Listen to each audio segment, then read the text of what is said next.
The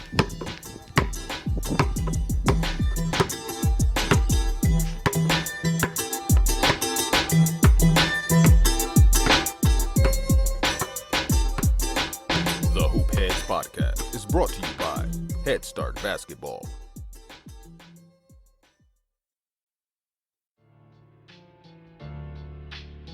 Hey Hoopheads, I wanted to take a minute to shout out our partners and friends at Dr. Dish Basketball. Their Dr. Dish shooting machines are undoubtedly the most advanced and user-friendly machines on the market. Sign up now for their Virtual Camp 2.0 featuring 10 days of workouts with pro trainers from the Dr. Dish family. Learn more at drdishbasketball.com and follow their incredible content at Dr. Dish B-Ball on Twitter, Instagram, Facebook, and YouTube. Mention the Hoopheads podcast and save an extra $300 on the Dr. Dish Rebel, All-Star, and CT models. Visit drdishbasketball.com for details. That's a great deal, Hoopheads. Get your Dr. Dish shooting machine today. Hi, this is Adam Sestaro, boys head varsity basketball coach at Highland High School in Medina, Ohio, and you're listening to the Hoopheads podcast. Prepare like the pros with the all-new Fast Draw and Fast Scout. Fast Draw has been the #1 play diagramming software for coaches for years.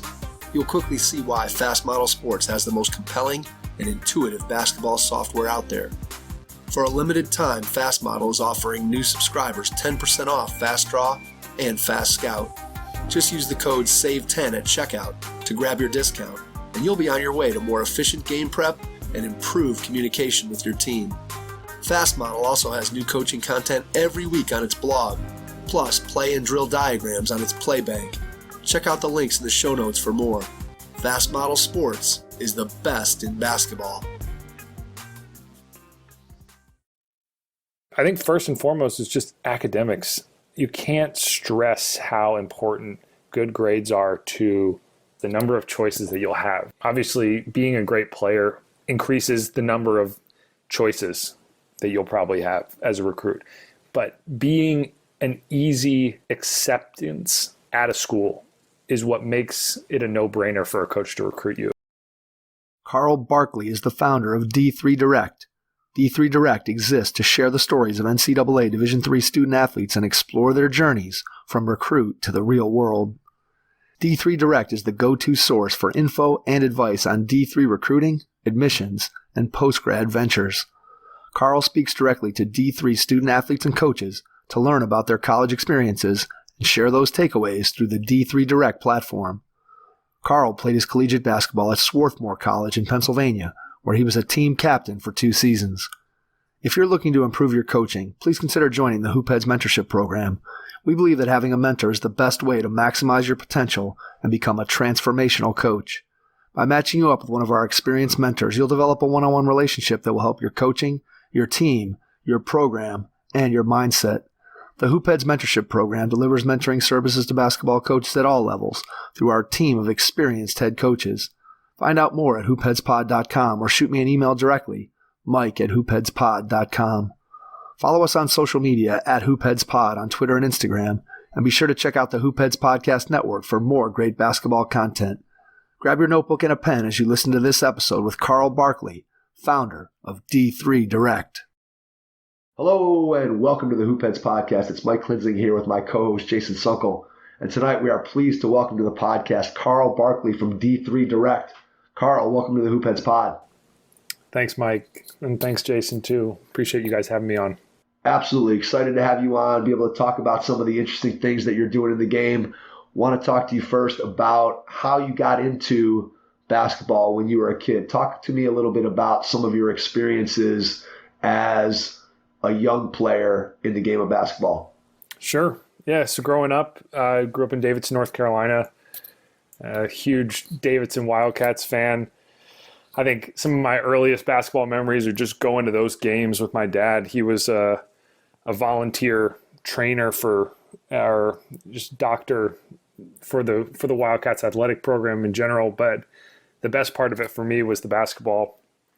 And so as compensation for helping out, he would get season tickets and we'd go to the game, we'd go to the training room before and after, and I get to meet the players. So growing up, just really had this, intimate experience with that program and getting to see the game played well up close. So I think from that, started going to the camps in the summer with them at Davidson and playing a little bit of rec league. And so it was kind of this summer with the camps, winter with the rec league setup. And that's how my basketball journey kind of got going. Who was your player at Davidson that you really looked up to? Who were you a big fan of growing up? Who was your favorite guy? My favorite, I feel like, was Max Paulus Goslin. He was number 14. He played on the Elite 8 team with Steph and was this pretty unheralded member of the squad, but I think they called him Mad Max because he was so intense, invaluable from a defensive perspective, always a guy to get on the floor, crazy on guarding the inbounds as the, jumping up and down. Right. And, not a great shooter, but someone that Bob McKillop, the coach of Davidson, would throw out there and was, guaranteed to get his top effort. So Max was always my guy, and I got to work out with him some, which was really fun. Yeah, it's very cool. What was the highlight of your high school basketball career? I played at North Mech for a coach that had been there for a while. His name was Dwayne Lewis, and I would say there are a couple highlights. I think just one, making the team. I was a long shot to make the team in the first place. Really good program, storied program, and I made JV. It was like a 30-day tryout or something absurd that just stretched from the start of the tryout all the way to the beginning of the season. It was literally like the night before our first game or something like that. And the JV coach hands out a jersey to me instead of this other guy, and I'm the 16th guy to make the roster, and the other guy gets cut. I feel like that was just a big moment. I was somewhat of an underdog to make it in the first place. And then I would say as a senior was the other big one. I hit back-to-back game winners on back-to-back nights. The first one was to beat West Charlotte, who ended up, that was the only loss they had in the whole season. They went 31-1 and won the state title. And then the next night was against Mooresville, who had some more D1 guys. West Charlotte had a number of them, including like Kennedy Meeks, who played at Carolina. And so, yeah, I got written up in the paper, got interviewed. And nice. Again, not many people get to hit one game winner, let alone two, and let alone back-to-back. Yeah, it was very surreal. I went from being like the kind of an afterthought, like, I wasn't really, I think my career high was like 16 or something. And it was that second game winner game. Yeah. All of a sudden, like being in the newspaper. Jumpers, layups, what kind of shots were they? Both threes. First Nice. one was like right on the line from the right side. Second one was a deep one from the left. Do you have them on video? I do. Yeah. Do you have kids? I don't. No. All right. Well, so wait till you have kids, then you can pull those videos out and show them to me. Like, look what Dad used to be able to do. Exactly. Yeah, I gotta have proof somewhere. I have one high school game winner. It was actually in the last game of my senior year against our biggest rival, and at the buzzer of overtime, from about probably halfway between the top of the key and the center circle, as the buzzer is going off, the ball's in the air, and I have it. It just happened to be a game that was like televised on like the local cable access channel. Wow. So there's reporters, there's announcers in the game. So every once in a while, when my kids start giving me trouble, I'll be like, "Hey, remember Dad used to be? I used to be pretty good at this game too." So tell them your favorite part of the video, though, Mike. What's the favorite part of your video? Pat Musa, athletic custodian. So there's a guy who you see the shots. I'm dribbling down. It's kind of the traditional basketball, shot of the video, and I take the shot, and in the background, kind of like underneath the basket in sort of the hallway. It's not even the hallway, but like the space between the wall and the bleachers as you're heading back towards the locker room.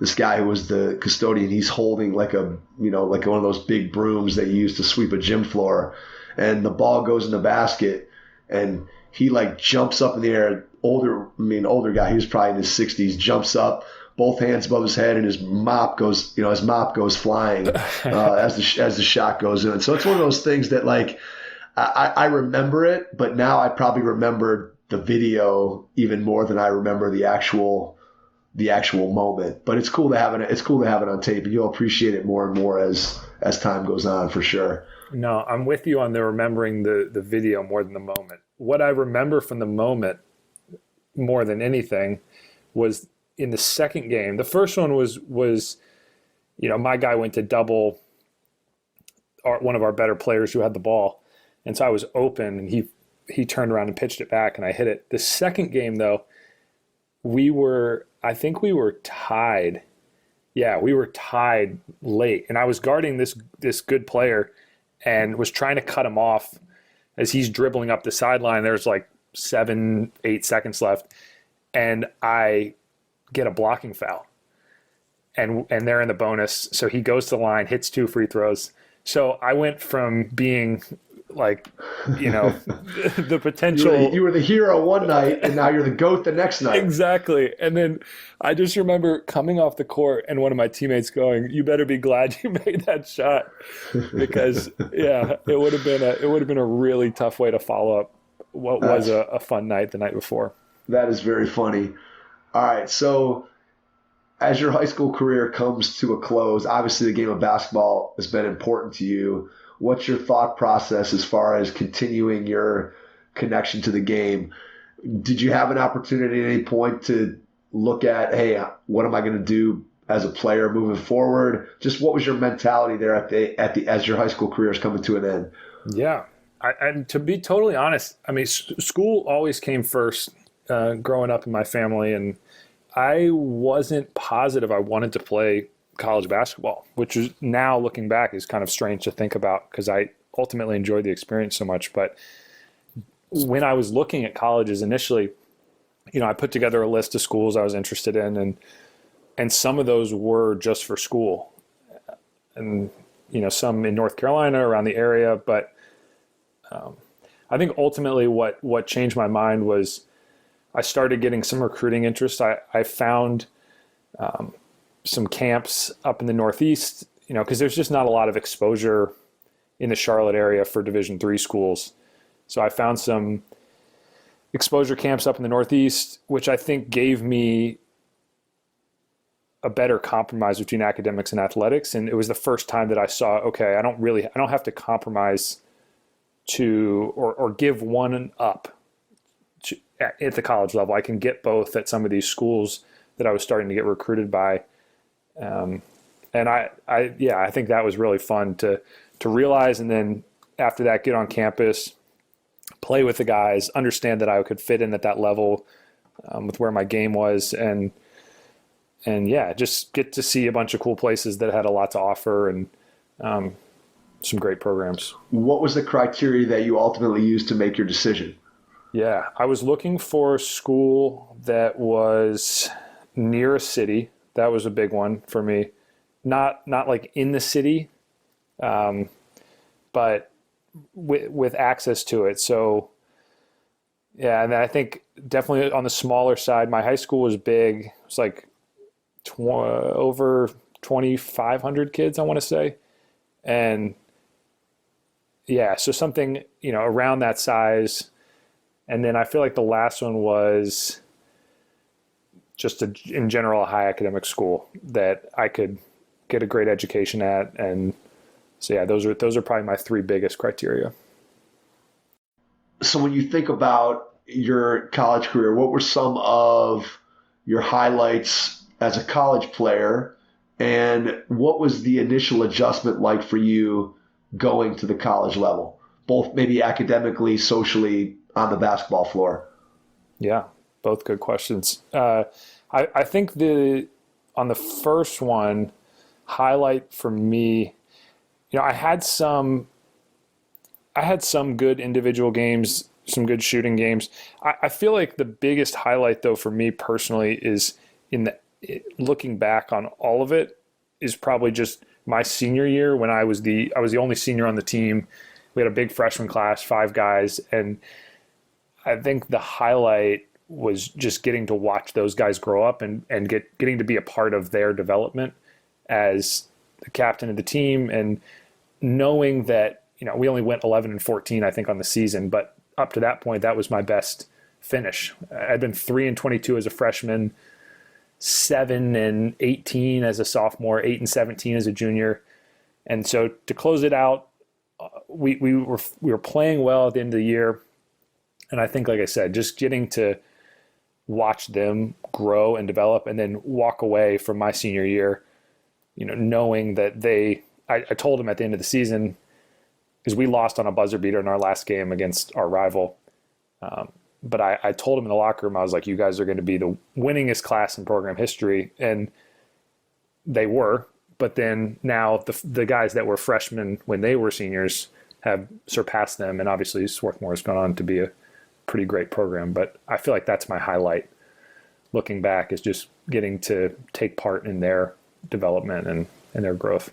Yeah, and sort of the ascension of the program, right? I think that's something that always, when you can look back on a program that you participated in and now see that they've excelled and been able to go maybe a place that when you first got there that maybe you couldn't have imagined that they'd have been able to get to.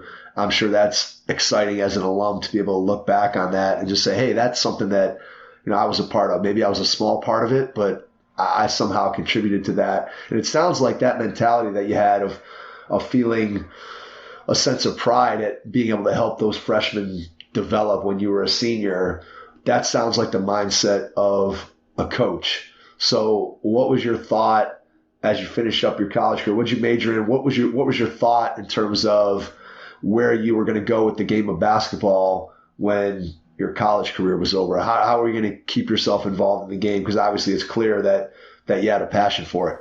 Mm-hmm. Yeah, I feel like, so I was a poli-sci major. I minored in art history, and the thought for me was always law school post-college. I think after my playing career was over, I was ready to take a little bit of a break from basketball. My body was beat up, and I think I wanted to try something a little different. So like I said, law school had been a focus. I ended up working and getting a job at a law firm as a paralegal. Kind of the normal pattern is that you work as a paralegal at one of these big firms and try to, after 2 years, go to law school or work your way into a good situation there, and then you get another job out of that. But I think, that love for the game always came back, and I was in DC, and I think this goes for any city that I've been in after graduation, but in DC in particular, basketball was a way that I could immediately make friends and network and just find interesting people. So found a men's league, was playing on the weekends a lot, playing during the week. And so when I thought, I was ready to kind of give it up and move on to something else, it was still right there, and still in your blood, right? Exactly, and something that I loved and really enjoyed using as a way to meet new people. But yeah, didn't do any coaching. So how does D3 Direct? Where does the idea for that come from? Where does the inspiration strike you? Is it a moment where all of a sudden you're like, hey, I should start doing this? Or was it more of, well, I did this one little thing and now people start talking to me about, hey, that's pretty cool, and maybe you can do more of that? Or what's the origin story?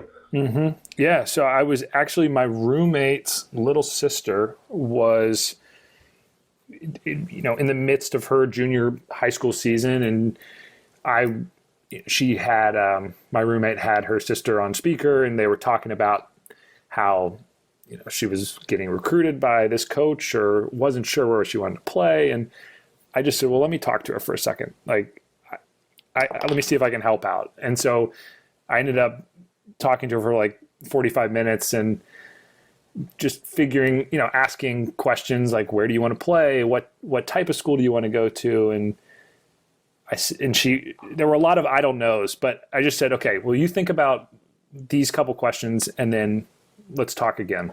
And so by the next time we talked, she had thought a little more, and I'd put together some, like based on what I was hearing, some schools that I thought could fit, and we made a list for her. And then, I stayed in touch. A couple months later, she ended up getting a few offers, and then ultimately decided to on a school that was a good fit for her. And I think out of that experience, I was just like, I got two things. One, it was really fun to do that and to help her figure out what she liked and also remind her that she was capable of playing at the next level. I think that was really enjoyable. And then the second thing was she gave me a lot of good feedback and was thankful for the advice. And, it made me feel like I was knowledgeable and that I had something to offer. And so I just decided to start trying to give out free information in a similar manner, but more generalized via Twitter. And yeah. So was it an immediate realization that, hey, this is something that I could see becoming more than me just helping out one person? Like, did you sense that immediately as you were in the process, or was it after the fact of you had kind of gone through the whole thing with her that you kind of retrospectively looked back and said, hey, that's something that I could not just do for her, but I could do for maybe a lot of kids? Yeah, no, I think it was. I think what I realized is, like, as I, in my own process, as I was mentioning about the camps in the Northeast, like growing up in Charlotte, there's not a huge D3 presence, right? You have Queens University, which is a D2 school. You have UNCC, which is a D1 school. You got Davidson, which is D1. But you don't have that large cluster of D3s like you do in the Northeast. So there was a ton of learning that I had to do on my own. And I think as I was working with my roommate's little sister, I was just like, why can't I, why don't I just go out on the internet and try to be the person that I wish I had as a resource during my own recruitment process? And, one, that would be really useful for people because I know that tons of people are asking these same questions that she is. And yeah, I think once you put it out on the internet, it's a lot more accessible. And I think part of it was also like, how do I make these opportunities more accessible for people? Because I view my experience at Swarthmore as somewhat life-changing, right? It connected me with a great network of people. I got to play basketball at a high level, and I got a great education in the process. And but I just don't think nationally there's a lot of awareness amongst, I'm going to say basketball in particular, but I think in general high school athletics community about Division III and what that level offers to people beyond just the chance to keep playing your sport. Absolutely. I mean, I could not agree more with you on that, in that people are totally uneducated because the basketball world is so focused on Division I and what you see on TV. And that's what people hear about. That's what people think about. That's what people see. That's what people aspire to. That it's amazing the number of Division III coaches that we've talked to on the podcast that are having conversations with kids who think they're better than the Division III level and that the Division III level is beneath them. And yet these coaches will tell us that we'll sit with them in a meeting or we'll talk to them on the phone and they've never even seen a Division III game. So they have they're not basing it on any actual real knowledge. And then you start thinking about the different schools and different geographic locations where those schools are. And to your point, the lack of knowledge about what those schools can offer academically, athletically, what the coaching staffs look like, all those things is information that anybody who's trying to make a decision is going to benefit from. So when you started to put together your database of information, how did you go about getting the type of information that you felt was going to be valuable for the players that you wanted to work with? And what are some of those things that when you go out and you research a particular school or a particular program, what are the things that you're looking to take away from that research that you can then share with kids?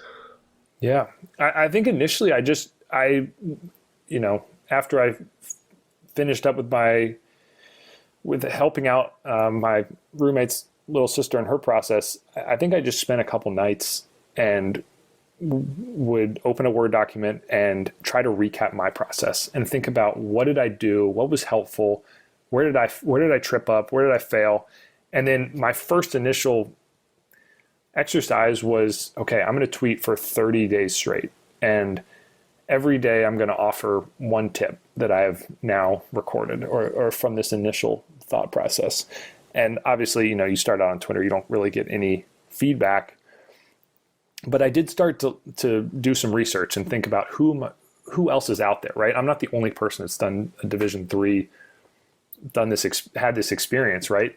Why don't I, yes, I can offer stuff from my own perspective, but what if I crowdsource this? What if I do interviews with other Division III athletes who, had the same sports experience as me, but maybe a totally different academic experience and at a totally different school.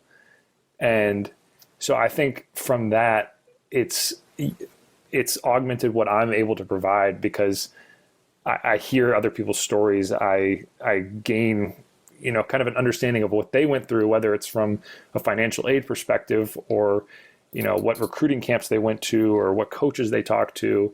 And so I think that's how I've been able to keep rolling with this is it's grown beyond me, and it's this knowledge base that, more and more people have access to, and it goes beyond just what I know, which I think helps it have legs and helps it keep growing. What made you decide that social media was the vehicle that you wanted to use to get it out to the world initially? Was there any thought of doing it any other way, like initially building a website, trying to build an email list, or was it just you just thought, hey, social media, it's right there, I'm familiar with it, I know that it can be something that can do, it's cheap, obviously, is a factor. So was it always social media, or did you consider some other ways maybe to get things started? I think that's a great question. I think initially when I settled on the interviews and settled on talking to former D3 players, I did think hard about doing a podcast. And I talked to a couple people. Where my head ultimately went was I wanted this to be, how would a high schooler watch this, right? Like, who's my target audience? It's high schoolers, it's parents, it's people that need this information.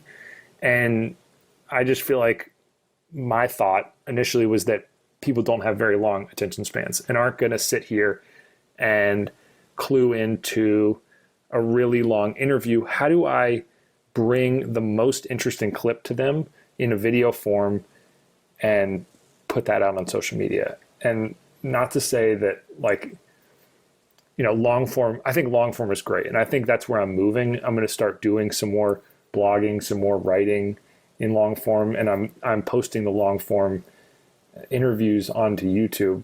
But I think initially it was just like, how do I get people's attention and present to them the most useful 1.5 minute, 2 minute clip from what this former Division III women's basketball player had to say, or this Division III football player had to say about their recruiting process and their experience. So the first few videos that you put out, what were some of the things that those athletes shared that you thought were the most compelling for you to get out initially as sort of the first wave of what you put out there? Yeah.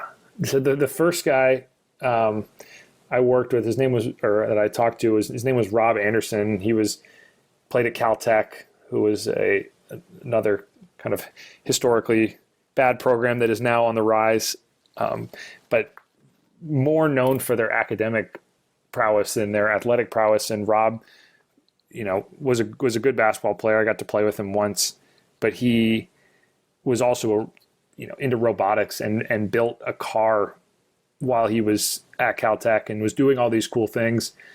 And I think had started a robotics company post-grad. And so I just love that story and wanted to bring him on initially. Yeah, I think when you talk about the like the uniqueness of, especially the academic piece of a Division III school, and that you just have, it obviously attracts, a different sort of athlete, a different sort of academic, student. So to be able to get that piece of it out in front of people and be able to hear those personal perspectives, instead of just hearing some statistics or hearing this or that, to be able to hear an actual athlete who went through it, I'm sure is tremendously valuable to anybody who's going to go through the decision-making process and trying to figure things out. How do you go about contacting or finding the athletes that you end up interviewing? What's that process like for you? At least initially, maybe it's different now, where now maybe people are reaching out to you, whereas I'm sure initially that wasn't the case. So just how is that process? How'd you get that process started? And maybe how has it evolved, if it has at all? Yeah, I would say initially there was a research element to it. I mean, the second guy I talked to his name was Brandon Federici, and I wanted to highlight D3 grads who are doing interesting things in the world, and so I felt like Rob Anderson from Caltech fit that bill. He starts a robotics company, right? Brandon, I played against. He was a freshman when I was a senior. He played for Franklin and Marshall and was just this prolific scorer. Guarded him a couple times and saw that he had played in Italy after graduating and had taken Italian while at Franklin and Marshall, and had blogged a little bit about his experience, and Franklin and Marshall had highlighted it, and I was just struck by, not only did I know this person, but also how cool the story was, and used it as a chance to get to know him a little better and say, maybe we were competitive with each other in college and never really were friends, but hey, we have a lot in common and let's reach out. This is as much of a conversation as it is highlighting your ability as a Division III player to not only learn this other language while you're playing basketball in college, but then to go out and use it and live out this incredible experience in Italy. And it's been fun to see where his career has gone. But I think since then, and as I keep doing this, a lot of it comes from word of mouth, just talking to different coaches or players, and someone says, oh, this was fun, but like, I got a guy you need to talk to next. Or, someone will send me an article about someone, or honestly, I've been following a lot more D3 sports, I guess, accounts since than I ever have in my life, and I'm just a lot more tuned into the storylines and kind of what's going on. So I think it's been a mix, but definitely the word of mouth has been fun, and some of the organic connections and friendships that I've been able to make through this. Yeah, it sounds like your experience is kind of similar to ours with the podcast. Like, we had no idea. Jason and I started this thing honestly and this is back in 2018. And it initially was a youth basketball parenting podcast. That was kind of the initial idea, was that we were going to help people to be able to navigate the youth basketball world and how to pick an AAU program and how to look for a camp and just, how you should behave yourself as a parent and things that, you should do to help your kid have a better experience. And that was kind of the idea. And he and I would just pull a topic out, and then the two of us would talk. And then we had in the back of our mind that we wanted to do some interviews at some point. And once we had our first couple interviews, we ended up getting a chance to talk to Alan Stein early on. And we had a chance to talk to Greg White, who's a high school coach in Arkansas. And then we had our own networks here, and it quickly became an interview show. And then once you had a couple people on with, being able to interview, then what ended up happening was those people then shared what, they shared with us people that were in their contact list of, hey, you should talk to this person. And we had a good experience. It's kind of like you said, once people start talking and they start sharing, and then they're connecting you with interesting people that you didn't even know existed, or maybe their names that you're like, oh, I didn't even know we'd have an opportunity to talk to them, but because they know this person. And that's what really ends up being, a very cool piece of this whole thing. And it sounds like that's exactly how it's transpired for you. So let's talk about the other end of it. That's how you're getting people to be a part of your videos. How are you then going about getting it? How do people find you? How are you finding people that are finding the videos and finding value? And then what kind of feedback do you get from those people when they reach out to you and say, hey, I found a lot of value in the content that you're putting out? What's that side of the process look like? Yeah, no, I mean, the feedback has been great, and kind of getting to engage with people, whether it's direct message or comments or, I think, some of it also has been instructive too. People will ask great questions that maybe I'm stumped on in the moment, and I just say, okay, well, that's a good question. I'll go look it up, and then I'll get back to them on the answer, and then it maybe inspires some tweets or an interview on a different topic. And so, yeah, that's been fun. It's always great to get a DM to say, I just got an offer from this school.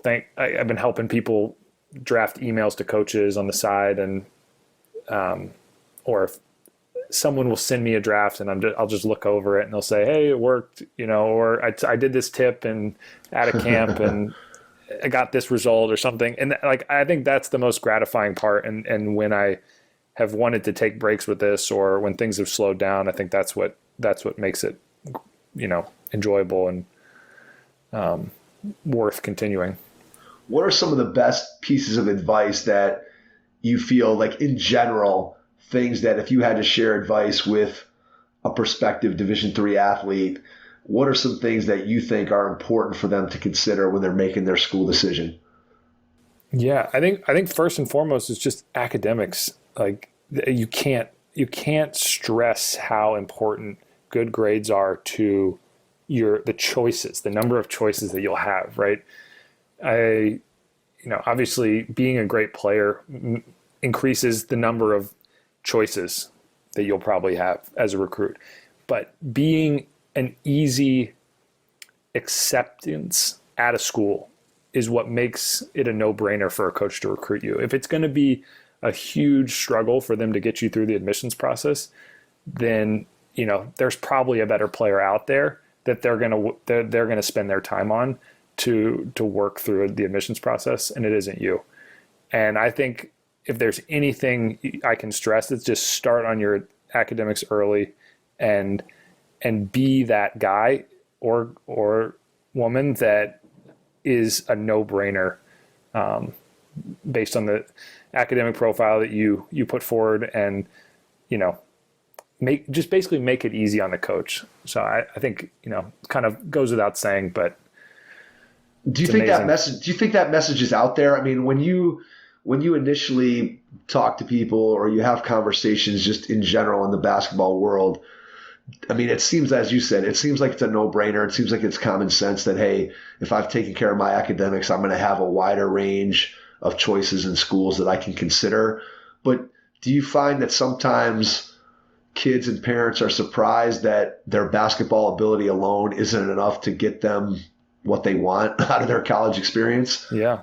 Yeah, no, it's true. And it is unfortunate. I mean, I think you were talking about kind of the Division I focus of the sports culture in our country. And I think what goes hand in hand with that is this lack of attention to academics. And I think you could put that on the players, but that goes to the adults in all of these situations just as much. It's the AAU coach that runs a late practice and doesn't give their kids time to do homework, or parents who need to be emphasizing both, not just the athletic side of it, but making sure their kids are getting their schoolwork done. And high school coaches, it's the same way. Like, all of these people have a responsibility not just to make the kids under their supervision into great athletes, but also great students. And so much is made of the athletic scholarship, but one thing that I've tried to highlight as much as I can on this program, and there are a ton of people doing the same thing on Twitter. I think of Chadwick Hickson, first and foremost among them, who is just putting out great information, especially for student athletes in Georgia, about financial aid. but it's just like the benefits of being a good student go well beyond just getting into school. You can go to school for free, even if you don't get an athletic scholarship. So yeah, maybe a little, I guess. Well, there's just such an education piece of it in terms of making sure people are aware of that fact, because so many people get caught up again in, I've got to get an athletic scholarship, and that's how I get to school. Yes. And there are certainly other ways to go about getting a great education and also having a great basketball experience. I think there's still, because of just the mentality and what's out there, there's that Division I or bust mantra that's out there, and people don't always see that. Look, hey, if I'm not playing at a school that everybody's heard of and I'm playing in smaller gyms, I could still have a tremendous basketball experience and I can have a tremendous academic experience and come out the other side of it with a valuable degree that's going to help me to get a great job, and I'm going to get to play 4 years of basketball, and maybe I'm going to have an even better experience than I would have had if I go to a higher level, because I'm going to get more opportunities. Maybe I start a year earlier, or maybe I have a bigger role than I would have had if I'm up a level. And I think ultimately it comes down to, you have to find the right fit, and you can define that however you want. There's an athletic fit, there's an academic fit, all that, all that is a part of it. And it's just, it is what it is. And if you can find the right place for you, and if you as D3 Direct can help to facilitate that, I mean, that's really what it's all about, is trying to give kids the best experience that you possibly can. Hey, hoopheads, we all hate ankle sprains, and they happen way too often. Ankle injuries are the #1 sports-related injury. Arise is trying to change that.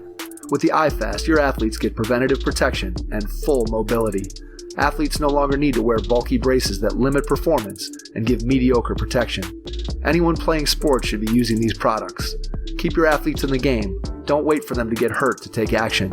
Visit www.arise.com/team pricing to learn more.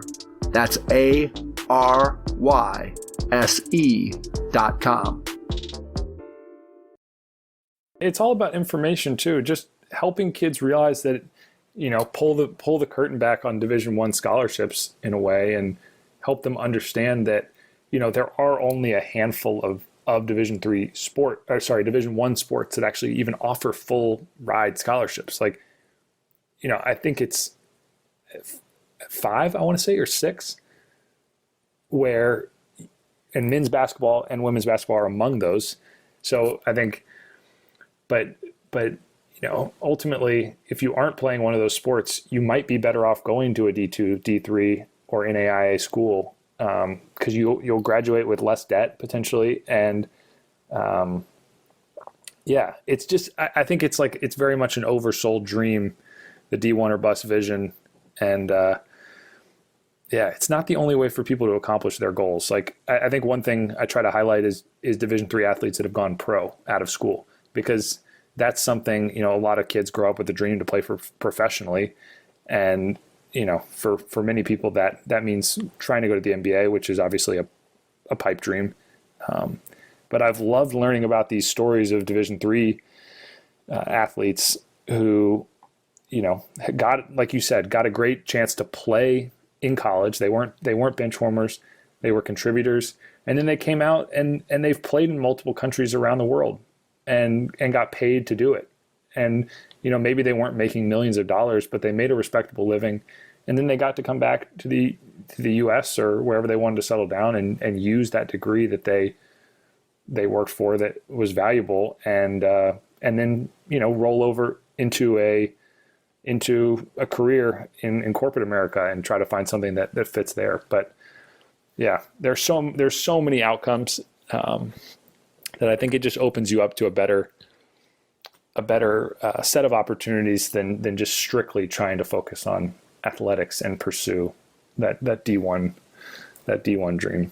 Yeah, I think you made a great point about being able to play professionally coming out of Division III. I think that those opportunities have certainly expanded as the game of basketball continues to to grow and become more and more popular around the world. There's more and more leagues, more and more opportunities for guys to play. And again, are you going to go and make $1 million a year overseas? Probably not. But could you go over there for a year, 2 years, 3 years, make some decent money and have a cultural experience that not many people at the ages of 22, 23, 24, 25 get an opportunity to go and live in another country and expand their horizons and just see what other parts of the world are like. And just from a life experience standpoint, the value of that when you, as you said, when you come back and you end up getting a quote unquote real job, the value of having been in another country and adapted to that culture.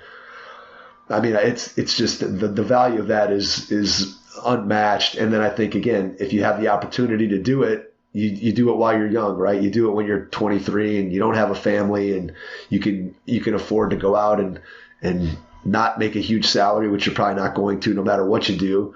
And you just have something that you can put in your back pocket that not many people get the opportunity to do. And those chances are far more prevalent than they were 20 or 30 years ago, just because there's a lot more leagues and a lot more opportunities to go and play. Definitely.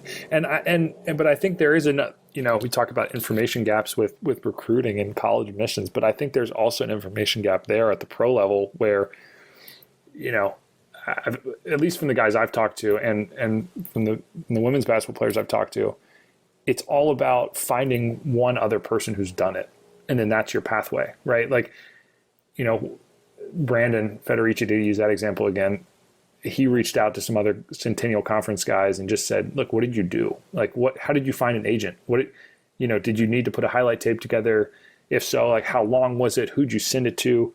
Did you go to training camp? All these questions that, again, it's like, how do we crowdsource that information? Because there are opportunities available and make them more apparent so that people from the Division III level can take advantage of it. Yeah, it's a great point. I think a lot of times, especially if it's your first time going through it, and probably Division III coaches, just as a general stereotype, probably are not going to be as familiar with that process as maybe a Division I coach would be, simply because of, again, the number of players that might get that opportunity. So you do have to find somebody who's kind of a role model, somebody that's a trailblazer that you can say, hey, this guy or this girl did it this way. Maybe if I can reach out to them and they can help me and figure out how to connect me with the right people, then I can get that opportunity to go and play. And like you said, then you come back from there and you've got a valuable degree from a good university. If you made, if you made a good choice back when you were 18, you're gonna have both. You're gonna have both things. You know what I mean? You're gonna have both things. And then the other interesting part of it is you start thinking about the way that college basketball is changing with the transfer portal and all those kinds of things. That, look, if you go to play Division III and you end up being a really good Division III player and you have a desire to move up a level, like, those opportunities are there now too. And I think that even far more than they were in the past, simply because whether it's the stigma of being a transfer or whatever it may be, it's just like, that's all gone away. So if you want to go to a higher level and you've been a great Division III player for 2 years and you really want to go somewhere else, that opportunity probably is going to present itself as well. Absolutely. Yeah, things are a lot more fluid than they were, I think, even 10 years ago. Agreed. And like you said, that stigma is gone. I think, I will say there is more of a 4-year emphasis at the Division III level, which for sure. Personally, I'm biased. That was what I did. I loved it, and it was a way to really get to know a place, get to know the people, get to know the community. And, that's somewhere that it's like a second home, can always go back to and have a deep connection to that program. But at the same time, you make a great point that I think the levels between D1, D2, D3, NAIA, JUCO are all blurring a little more than they used to. And those pathways, whether it's because, D3 coaches are former D1 assistants like my coach Landry, or, Abe Woldeslassie at McAllister, who I interviewed, who had experience, at the D1 level with Davidson and Siena. there's that crossover, and there are just more people, I think, that are connected and aware of where people fit and have knowledge about how to help people realize dreams if they do want to move up. So, and I do think that you're 100% right in terms of when you talk about building a program, it's nice to be able to have players for 4 years. And I think that in an ideal situation, most coaches would prefer to build their program in that way. The reality probably says that not everybody can do that, because all you got to do is look at the Division I transfer portal and realize that becomes very, very difficult. And we also see that sort of jumping around. We see that expanding down into the lower levels of the game, whether it's high school players that are playing at multiple high schools or people jumping from one AAU team to the other. And we see that all the time at the grassroots and the high school level far more than what we used to. And so you're starting to see that, as you said, it's blurred the lines between the different levels in college. So I guess the point here is that you probably even have more so than when even 10 years ago when you were in college, where if you do end up making a choice that for whatever reason ends up not being the right fit, you have an opportunity to probably fix it. But you're better off if you can find the right place coming out of high school. You're going to be far better off. Have you started to build relationships with coaches? So we've kind of talked about, the players that you're getting a chance to interview and talk to and gain information from, and then the players who are coming to you and families that are coming to you for information. Have you started to build relationships with Division III coaches where they can help you provide even more information and just to be able to navigate that whole thing? What's the relationship with coaches? Have you started to explore that piece of it yet? Sure. And sorry, someone's shooting fireworks off in my neighborhood. It's all good. See, the nice part is that when as long as I'm talking and you're not, that'll be edited out without any problem at all. So hopefully they won't shoot off as many when you're talking. So yeah, I know, right? If not, we're celebrating a great podcast, Karl. That's the way it goes. There you go. No, on the networking side of it, yeah, I've had a chance to meet some great people. I think I came in with a good Division III network, partially because I mentioned going to Davidson basketball camp as a camper when I was younger, and I think I went from the time I was 6 or 7 until I was a junior in high school. So I got to know these coaches year after year that are there, and Davidson does a great job of bringing in staff from all different levels, from different countries. And there were a ton of D3 coaches throughout the years that I got to interact with and that I'm still in touch with. And then after I went to college, I would come home in the summer, and to make a little extra money, I would coach at the camp. And, I was coaching the little kids, but at night got to play with some of the other coaches. We'd run pickup or some of the Davidson guys. And through that network, some of those former players have become coaches. Some of the other camp counselors who were there are now D3 head coaches. So I feel like from that, I had a great starting network, and through them, again, word of mouth has been the best resource. I've just gotten to know friends of friends and got their recommendations on cool stories or people I should talk to, and so that's been another fun side of it. Has that been the biggest value of that network of coaches, is connecting you to people that you can then interview and glean more of your information from? Is that sort of how you've utilized the network at this point? Yeah, absolutely. And I think also it's a character check for me, that if I'm getting a recommendation from someone who I've known for that long and they're vouching for this person, then, I feel a lot better bringing them on and giving them a platform and highlighting what they're doing. I want to give people that are out there doing good stuff in the world that chance to promote themselves and talk about their program and what they're trying to build, because I recognize it is kind of a recruiting pitch and an advertising moment in some ways. And so I think as much of anything, it's a vouch of credibility and that these guys are good people. So all right, I want to ask a 2-part question. Yep. Part 1, give us an elevator pitch for, I'm somebody who's never heard of D3 Direct. I'm a player and parent. So I'm a family of a kid who is considering playing Division III college basketball. And I hear about D3 Direct, but I'm not sure exactly what it is. Give us the 30-second, 1-minute elevator pitch on what D3 Direct is. And then we'll follow that up with the next part of it is, where do you see it going? What's your vision for the future 2 years down the road? How do you see it changing? Are there things you're considering adding? So kind of where are you now and where do you see it going? Sure. Yeah, I think in terms of the elevator pitch, it's basically, what I mentioned earlier. It's like I want to be the resource for the families and for the student athlete from the time that they're a recruit through college and all the way into the real world, right? Show them that, by starting early, arming them with quality information and helping them to make informed choices in their college admissions process, that can really open up the door to not only a great athletic and academic career in college, but also just a wealth of opportunities and whether it's networking, career, pro athletic, whatever it may be after graduation, but helping them understand that an informed choice in the college admissions process can lead to some great outcomes afterwards. And I would say in terms of where I want this to go, I'm still working on it.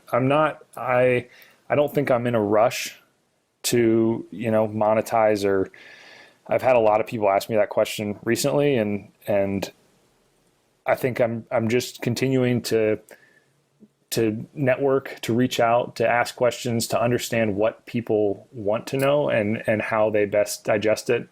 I think something, like I mentioned earlier, I'm going to start doing a little more blogging and a little more long form writing to answer people's questions and the things that I, get very frequently via DM on Twitter or Instagram, and try to highlight some of those answers there so that people can just make that information more accessible. But yeah, I think I'm just enjoying rolling with it now and going to continue to grow out the interview series and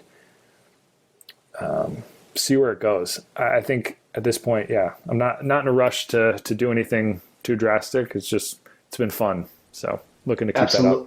Yeah, absolutely. I think when you start something out as a passion project and that regardless of what it is or isn't or what it's going to turn into, that you want to continue to do it.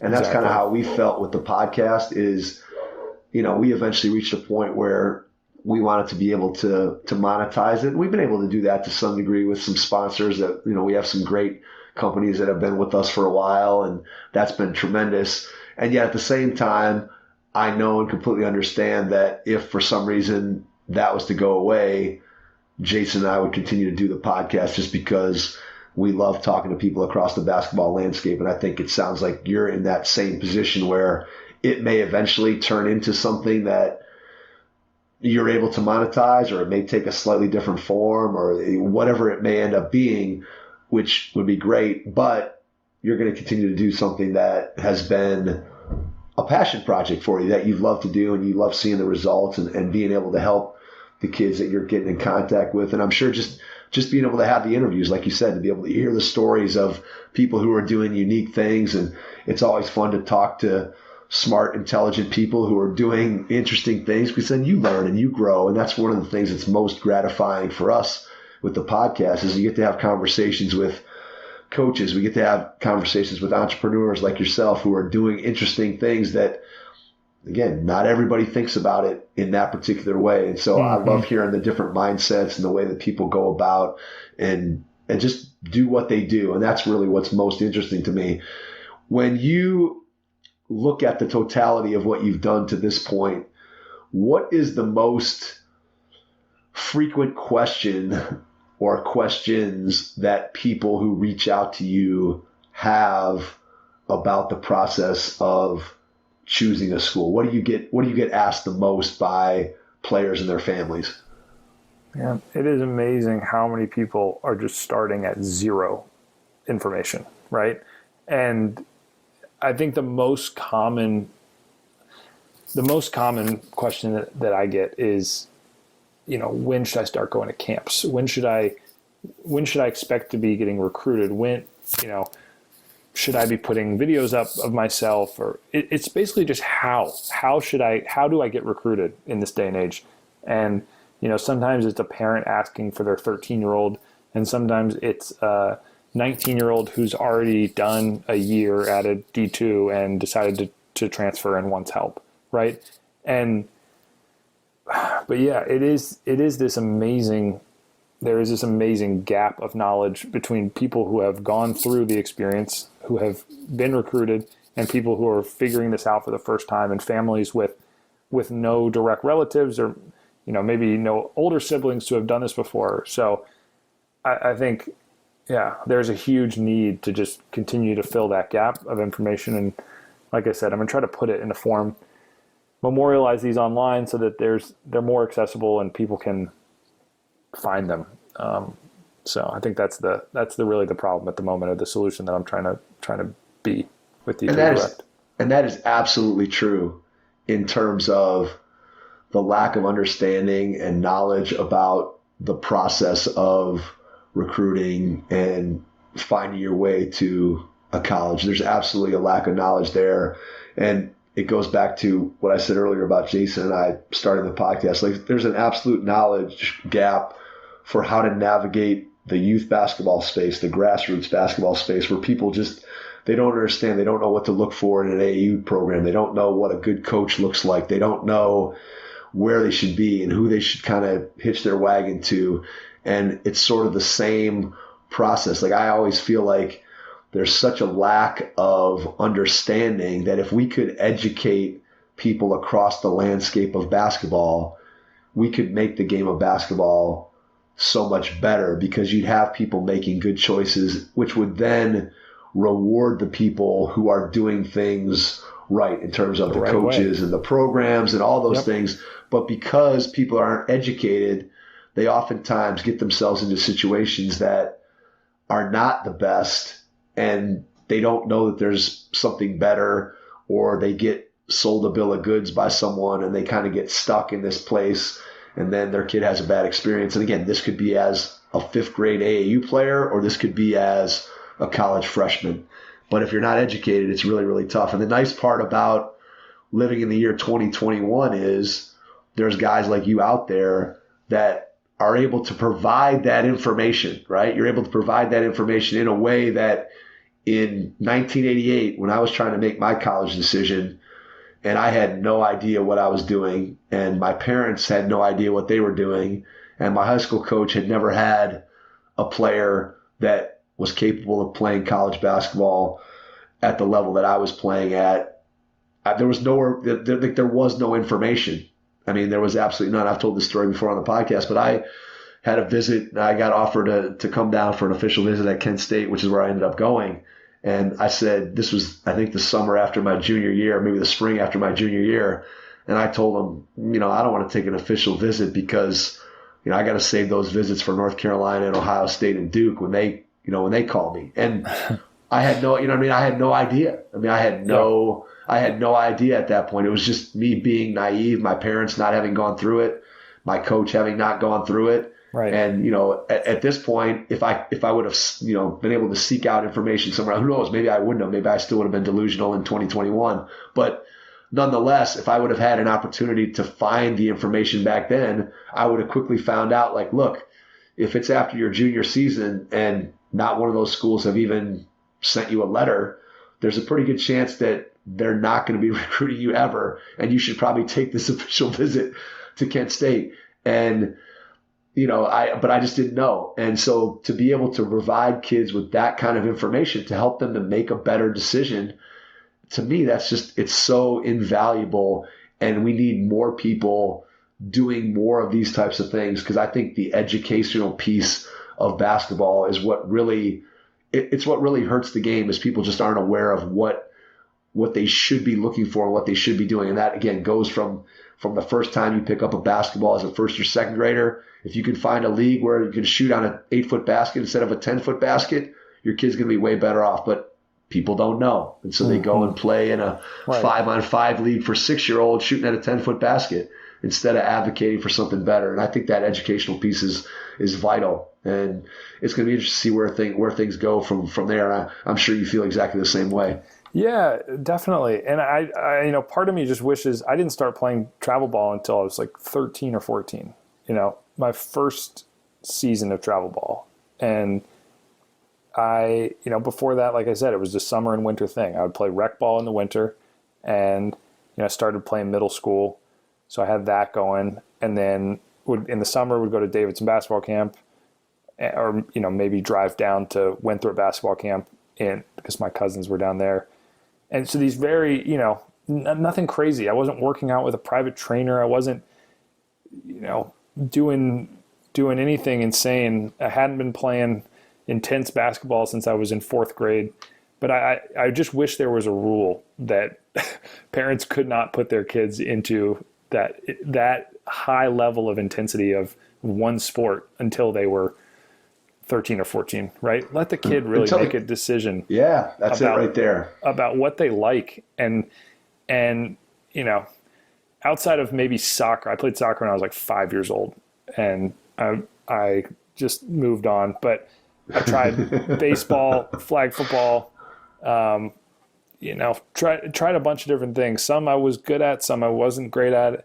And ultimately it became a thing where I wanted to be playing basketball more often. And so fell into that. But I think, nowadays you talked about your own experience, and maybe you would have, maybe you wouldn't have been different in the current age. I think what's so hard for kids right now is that there are way more opportunities for you to compare yourself to others, right? And which creates context in some ways, but I think social media creates a very skewed perspective. You see all these people, it's very glamorous, like you kind of want those things, the outcomes of what they've earned and the offers that they have, but you don't really understand the context of what they put in to get there. I think I was extremely lucky in my own process. I had, some great high school teammates who, were very good at basketball and were getting letters from, I'd walk into the coach's office and there'd be a stack of letters from Clemson and UNCC and, Western Carolina and all these schools that were recruiting my teammates. And I saw what they were doing every single day in practice. And I saw the level they played at. And I was like, okay, well, I'm probably not D1, right? Like, that's not me. But with social media, I think as I said, you see the end result, you see the offer, but you don't understand what level of player they are. And yeah, I think that's the big problem now is like, how do we get kids the context to help them understand that they shouldn't be trying to go D1 maybe, and they'd have a way better playing career and enjoy their college experience a lot more if they were shooting for a D2, D3 NAIA situation.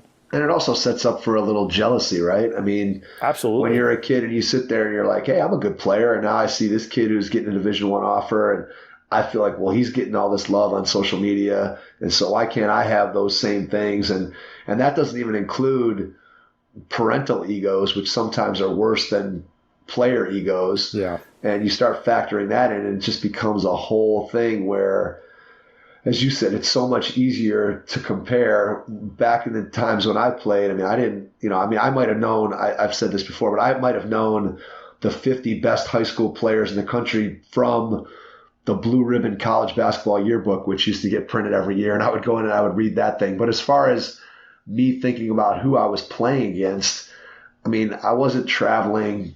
Maybe the furthest I ever went for a tournament in the summer, and there was only, at that point, there was like in the city of Cleveland, there was maybe 2 quote unquote AAU travel teams, whatever you want to call it. That was it. It was like the best 24 players in the city maybe that were playing, on those 2 teams. But I think the furthest I went away was, maybe an hour and a half, 2 hours away from home. And now kids are traveling all over the country. If you're a Division I player, you're traveling all over the place, the entire month of July. And so it's so hard because you have this whole social media world of players that you've never even seen, you don't even know. And yet, as you're scrolling through on your phone, every 2 minutes, you're scrolling through Twitter, you're looking at, oh, this kid's got an offer, and how come I don't have anything? And it just, as you said, it sets up this false narrative of it's an unrealistic, it's an unrealistic dream. Yeah. Absolutely. And as you said, you're not seeing the behind the scenes work that those kids put in order to earn that. And then you're also just, you got an offer, but where does that offer fit? It's just all this stuff that goes into it. It's just, again, education is really what's needed. And I think that's where you're providing a tremendous amount of value to the people who find your stuff and look at what you're trying to do, because they're at least able to get a truer picture and a truer vision of what that experience can be like. And that's really what we want people to know is, look, this is what you're getting in for, whether you're going to the Division I level, Division II level, Division III level. If you have a good understanding of what it is that you want to get out of the experience and what the potential experience is going to be like at a particular institution, you're going to be able to make a much better choice that's going to impact you for the rest of your life. I mean, it's not like it's just 4 years, as you've said a couple times, that whatever experience you have is going to pay off. If you make the right decision, it's going to pay off tenfold, 100-fold over the course of your life without question. Absolutely. And I do want to say one thing. We talked about transfers earlier, and I've tried to bring a couple people on that have transferred for interviews, because as much as it is ideal for the kid to find their perfect fit, whatever it is, first go round, I think you can also have a great experience and great outcomes out of college if you do transfer. And I've wanted to try to point that out, that, it's not a make or break decision. Right. It's not irreversible. Correct. It is an important decision. I think you should spend a lot of time thinking about it. You should do your research. You should think hard and try to get it right on the first time. But know that your life isn't over and your playing career isn't over if all of a sudden you get to a school and maybe the coach leaves and all of a sudden you're not a priority on the team anymore, or something happens with the situation that makes it so you just don't feel like that school is right for you anymore. And just, want to reiterate that it's not the end of the world, and that you can still have a great outcome and a great experience. Let's face it, as adults, I always tell people, that are going to school, my daughter's going to be a high school senior next year and trying to figure out where she's going to go to school, and that process, and irrespective, and she's not going to play basketball in college. She's just trying to make a decision about a school. And, the kids are always like, well, what do you want to do? And what's your major going to be? And, I'm always like, look, I'm 51 years old and I still really don't know what I'm going to be or what I want to do. I mean, I have a day job and, I teach during the day. That's something that, that I've done now for 26 years, and I'm going to continue to do it. But there's all these other things that I have a passion for with the game of basketball and this podcast. And I say all the time, like, I'm 51, I'm not sure what I want to do. So to ask a 17, 18-year-old kid to make a decision that, as you said, you want to take your time, you want to try to make that decision. But my goodness, to make that decision at 18 and think that it's going to be perfect every single time is unrealistic. And I think it's a great point that you make, that, look, you want to take your time, you want to try to make a good decision coming out of high school, but if you end up making a decision that turns out to be the wrong one for whatever reason, you can always fix it. And that's an important thing to keep in mind. And again, there are resources that can help you the same way they're helping you coming out as a college freshman. They can help you if you end up needing to transfer in the middle of your college experience, for sure. Absolutely. It is a totally unfair question to ask a 17 or 18-year-old to make. But, I think with the right process, you can really make an informed decision. And again, that's the goal with D3 Direct. Absolutely. Just trying to help people put those pieces together and understand, first and foremost, what they want out of college. Like, I think you need to break the question down into its component parts, instead of just thinking like, what's the perfect school for me? It's like, first, do you like the winter, right? If you hate the winter, then don't go to a school in, right. In Maine, right? If you hate the heat, don't go to a school in Florida, or like these very more binary questions that are easier to answer. And then all of a sudden you start chipping away and you have a better, clearer picture of where you want to go. Right. The list becomes a lot narrower. Yeah, totally. And then on the topic of, not knowing what you want to do, I think, if I were to ever go back and give a talk at Swarthmore, invited back as an alumni, I think that would be the theme, is just after graduation and in life in general, just no one really knows what they're doing. We're all kind of figuring it out. And, I just remember being at 2 points, being a high school senior and being a college senior, and seeing all these other people doing incredible things, getting into places, getting high paying jobs, moving to cool cities. And, it's hard not to look at yourself and be like, what am I doing? Right? Like, how do I not have that? Or what's the next step? And I think as much as you can, and this is difficult as a young person, and it's something, we all still struggle with, myself included, is just drop that lens of comparison and stick to what you enjoy, right? Like you said, with your podcast, it's the game of basketball, and it's something that you enjoy talking about, that you enjoy meeting other people who are passionate about it. And that's why you do it. And I think that's ultimately the way you're going to get the most fulfillment out of, your life, whether it's college, whether it's, your postgraduate career, is just stop for 2 seconds. Don't get caught up in what other people are doing, and really, take a second to figure out what you like. Live your own journey, right? Yeah, live your own journey. Exactly. Live your own journey, and don't look at other people. And that's not easy to do. And we all know people. It's not. It's not. I say that. No, it's really not. I say that with a lot of confidence, but it's something I still struggle with, and I think is important to talk about. That it's like no one's perfect. No one really knows exactly what they're doing or has everything figured out or planned, and so it's just even though it might look like that, especially on social media. Especially on social media, it looks like everybody has it together, but the reality is we're all struggling. I often think about that question, Karl, or that concept when I think about my parents, right? So you think back to your time when you were a kid and you look at your parents, you're like, these people have it completely together. They know exactly what they're doing. Yep. And like now I think about, I'm 51 years old, and by the time when my dad was 51, I was already 26 and long since out of the house and whatever. And like, I know that I'm 51 and like, I'm a Yahoo, you know what I mean? Like I don't know what I'm doing. I'm just trying to figure it out. I'm like a big kid.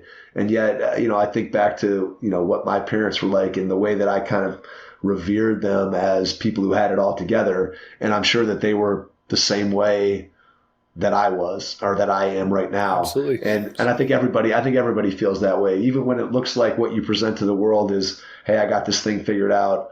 Nobody really has it figured out. And I think that it's important to share that with young people, that look, it's not always easy. It's not always smooth. You're going to go through times where you're going to doubt yourself, but you just keep trying to press towards what is important to you. And if you do that, you're going to end up, more often than not, you're going to end up making good decisions that are going to help you to have a better life. And that's really what this whole thing is all about. Yeah. And you'll end up doing interesting things. I think in my own experience, I was talking about law school earlier and how that was kind of my goal out of undergrad. I worked at the law firm in DC, and it was a great first job. It allowed me to get on my feet financially and, explore a new city and meet a bunch of great people. But I looked around that place and forecasted out, right? If I go to a great law school, if I get into the best of the best, this is where I'd be coming back potentially as a young attorney.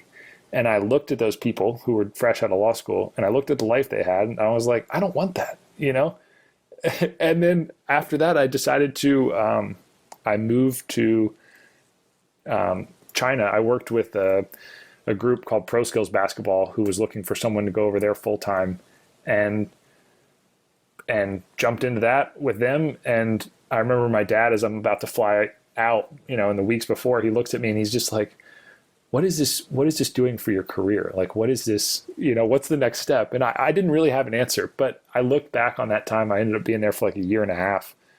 And it's like, it was something that I was passionate about. And I think it was some of the most fulfilling, definitely the most fulfilling job experience I've ever had, and fulfilling from a cultural standpoint. And yeah, I grew a ton. So did I make a lot of money? No, but I had an incredible time and an experience. Yeah, exactly.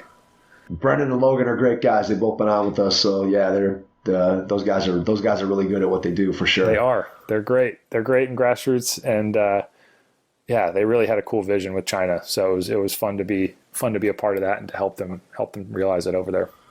Absolutely. All right. Before we get out, Karl, I want to give you a chance to share how people can reach out to you, how they can find out what you're doing. So share your social media, give people an opportunity, email, however you want to get it out there for people to reach out to you and find out the good things that you're doing. Sure. Yeah, pretty much everything is accessible off Twitter. So it's D, then the number 3, direct on Twitter. We also have an Instagram, but the more long form stuff is coming on Substack soon, and full interviews that we do are posted on YouTube periodically. But Twitter is really the best chance for you to engage with us and where I monitor the most. So feel free to throw us your questions there, or tag us, or whatever you want to do. Great stuff, Karl. We cannot thank you enough for taking the time out of your schedule to join us tonight. We really appreciate it. And to everyone out there, thanks for listening, and we will catch you on our next episode. Thanks. Thanks for listening to the Hoop Heads podcast, presented by Head Start Basketball.